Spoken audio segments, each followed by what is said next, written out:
হইতেছে দোল চত্বর আর কি সোজা যাবো সোজা মেন রোড দিয়ে যাবো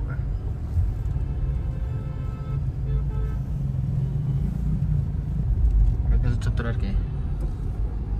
কি চত্বর খেজুর খেজুর রে বেড়ি কোন দিকে দাঁড়িয়ে আছে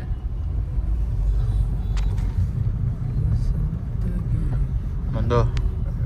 আজকে যে ফ্যান সিডাং থেকে যে চালাই আসছো তোমার অনুভূতি কিরকম তুমি যে জোরে গাড়ি চালাইছো 120-এ শান্তি নেই আমার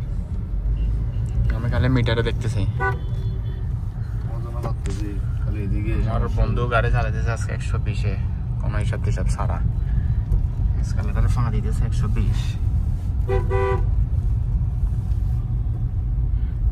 এটা হচ্ছে ফ্যানের নবী হোটেল কই নবী হোটেল পাড়া চলে আসছি মনে হয়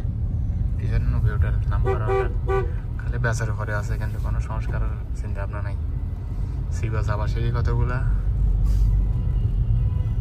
মানছেও ভাই যায় আর খায় খালি কোনো ইয়া নাই এগুলাতে